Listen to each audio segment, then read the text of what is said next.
Welcome to my presentation looking at the north of England in contemporary political debate.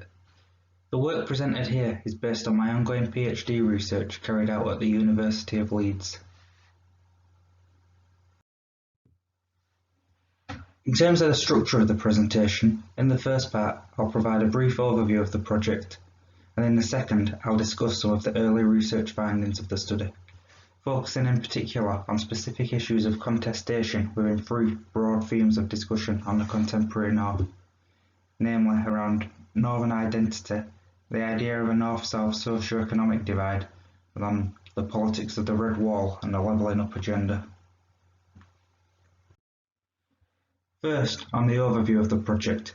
In terms of its key aims, the study is mainly interested in examining how the North is discussed within contemporary political debate, and it seeks to answer a number of key questions concerning the extent to which the North is being politicised and the ways in which it's framed in political discussion.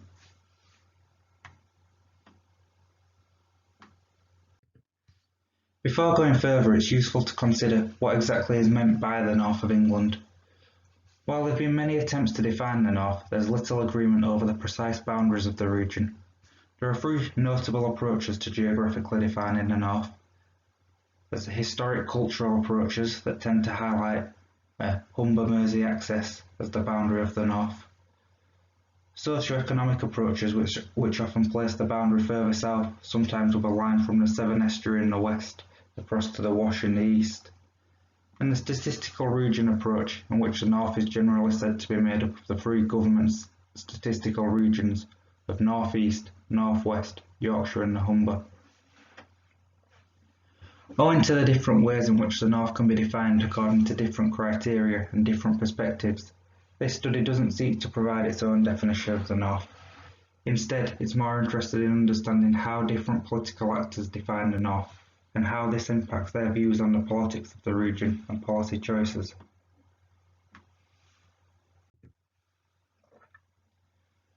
Regardless of the precise boundaries of the North, it's the case that perceptions about Northern distinctiveness, either real or imagined, have long existed, fueling the idea of a North-South divide in England. Owing to this, there have long been attempts by politicians from all sides to recognise the North politically to varying extents and ends. This has been particularly apparent in recent years, where we've seen initiatives like the Northern Powerhouse Agenda and the Regional Devolution Agenda, which, although England-wide, has seen devolution deals particularly concentrated in the North.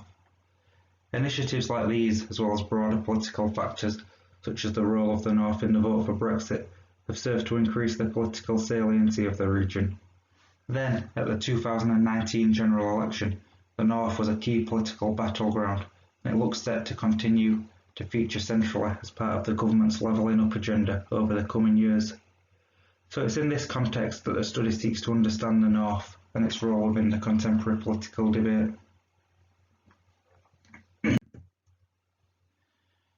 To examine this, the study utilises the concepts of politicisation and issue framing.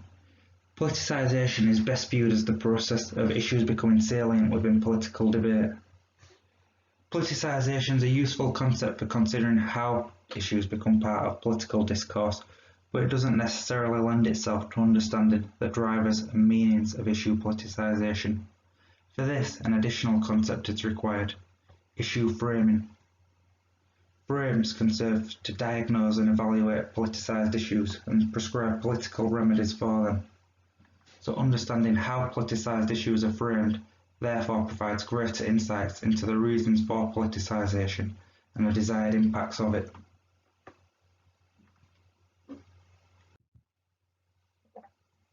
The study seeks to examine the extent to which the North is being politicised and understand how issues relating to the North are framed by a variety of different actors relevant to the politics of the North. In particular, national level political actors, local and regional level political actors, and representatives from interest groups, business organisations, think tanks, and the media. The main method of data collection is in-depth semi-structured interviews with a purposive sample of representatives from each of these categories. So far, 38 interviews have been conducted. They have provided insights from a diverse range of participants, although certain groups still remain underrepresented. It's therefore envisaged that the final sample size will be around 50 or 60 participants. And while this paper is entitled Views from the North and the majority of interview participants have been based in the North, I've also sought to get an understanding of perceptions on these issues from those outside the region as well. And attempts to do more on this as much as practically possible will be made in the final stages of data collection. For the rest of this presentation, I'll discuss some of the key findings from the research interviews so far. Based on both the data from the interviews and the literature, it's clear that the North can be conceived in three broad terms: cultural, socio-economic, and political, and many different issues are contained within each of these themes. On culture, issues such as the way the North is perceived both internally and externally, and the idea of the North as a distinct region come up frequently, as do considerations on the existence of and nature of Northern identity, its associated characteristics, and its relationships with other forms of identity. In terms of socioeconomics, the extent to which there is a North-South socioeconomic divide, and the reasons why there might be, the implications of it, and the potential remedies for it are all regular points of discussion. And on politics, one key issue that arises often is the role of the North within the changing nature of political competition in England, particularly in the run-up and aftermath of the 2019 general election.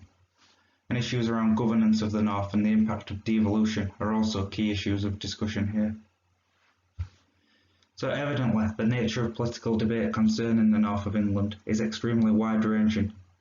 So here, I'm just going to provide a flavour of the debate on one key issue of contestation within each of these three broad themes in turn.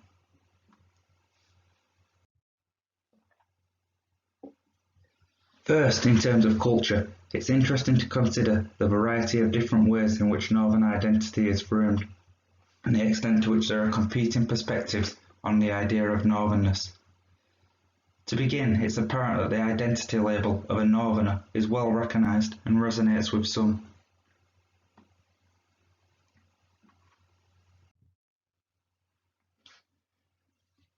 There are several ideas on what shapes this sense of Northern cultural identity. First, there is an idea of a distinct Northern culture shaped by the North's industrial heritage. Here, a propensity for hard work and straight talking are seen as notable Northern characteristics.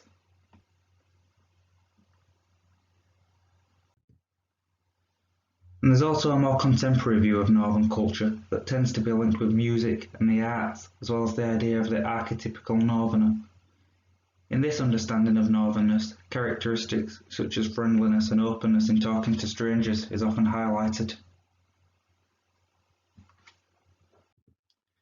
While proponents of the idea of a distinct sense of cultural Northernness recognise that many of the characteristics associated with it are based on stereotypes and generalisations, they suggest that the underlying drivers of these stereotypes still resonate with many.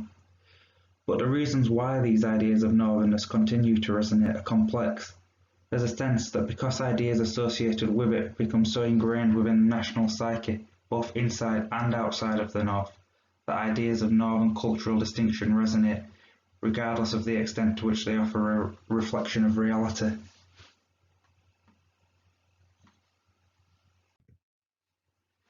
Nevertheless, there are challenges to these ideas of a collective sense of Northern identity. One significant challenge to Northernness comes from the strength of sub-regional attachments and identities that are strongly held across the North and the rivalries that they produce. Though while true, it's often noted that identities can be, and largely are, multi-levelled. Thus, a strong sense of Northern at Yorkshireness doesn't necessarily rule out an attachment to Northernness. Perhaps a more significant challenge to Northernness rests on the fact that the idea of the North and the cultural resonance of it differs significantly according to the perspective from which it's viewed. There's a sense of clear differences in experience and perspectives and culture between the post-industrial heartlands of the M62 corridor, which has been termed the Near North, and it's arguably this area where most prominent cultural imaginations of the North are drawn from, and the more rural far north of England. This distinction between the near and far north is highlighted in the work of Russell and can be seen to resonate beyond identity and culture. Given some of these challenges, ultimately, some question the extent to which the North as a whole can truly provide a sense of strong cultural attachment at all.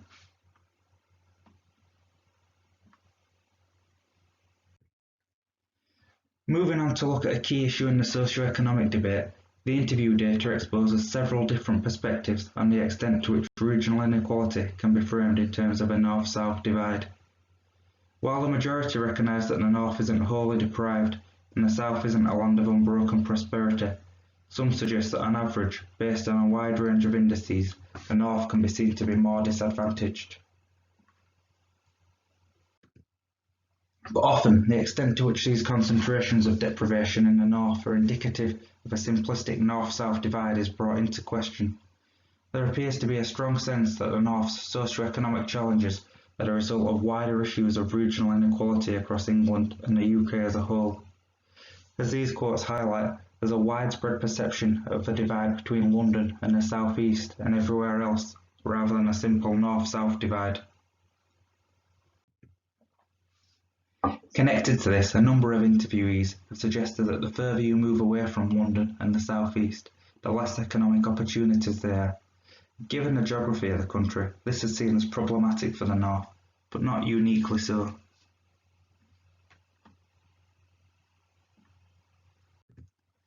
Given the complexities of inequality across the country, some interviewees believe that it's incorrect and unhelpful to talk about or allude to a North-South divide, even in general, broad terms.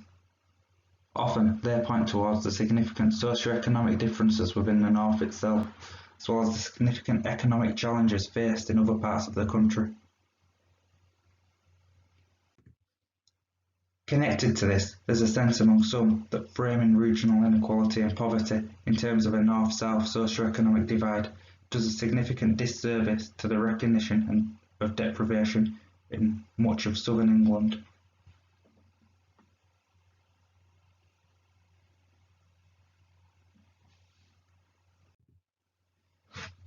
Finally, on politics, the Conservatives' performance in the so-called Red Wall at the general election last December and the implications of this for the North in the context of their commitment towards a levelling up agenda is a notable point of discussion. When it comes to participants' thoughts on why the Conservatives performed well in many parts of the North last year, well-known explanations around their appeal on Brexit and the unpopularity of Labour under Jeremy Corbyn are often highlighted in interviews. But in addition to these points, there's a sense among some that the Conservatives are now moving to be the natural party of support for many voters in post-industrial former strongholds across the North.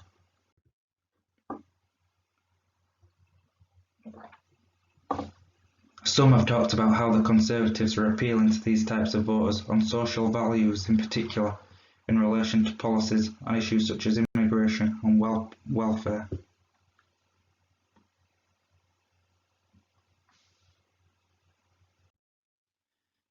Given the Conservatives' breakthroughs in the North last December, looking ahead, there's a widespread view that the party must now be seen to deliver across the region.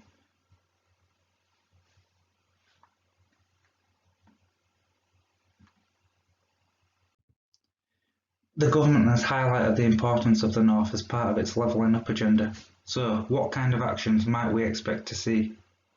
From the data so far, there appears to be a sense that the focus will be on issues like reforming funding allocations to the North and other areas, as well as delivering direct investment in the North, particularly in terms of capital investment on issues such as infrastructure and transport.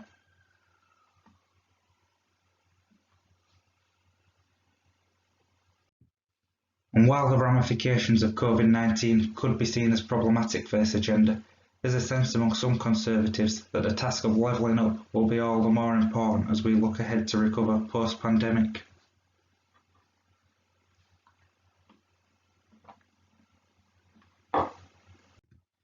But, perhaps unsurprisingly, there is some scepticism towards the levelling up agenda from some Labour representatives. There are questions about how long-term the commitment to it will be, while others are concerned that the fruits of levelling up might not fall evenly across the North as a whole.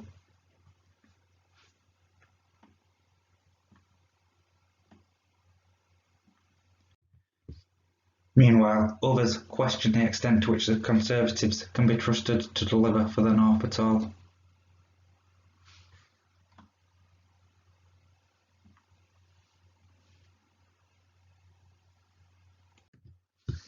To conclude then, in presenting this brief overview of the research and outlining some of the key perspectives that are emerging from the interview data, hopefully I have been able to highlight the complex and diverse nature of the contemporary political debate concerning the North of England.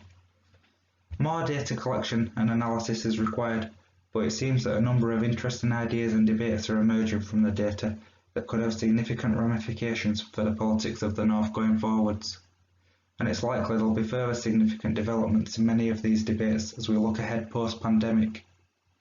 The role of the North within contemporary political debate certainly appears to be a live and timely issue. Thanks for watching this presentation. If you're interested in seeing more on this, I've produced an accompanying paper which looks at everything covered in this presentation in slightly more detail.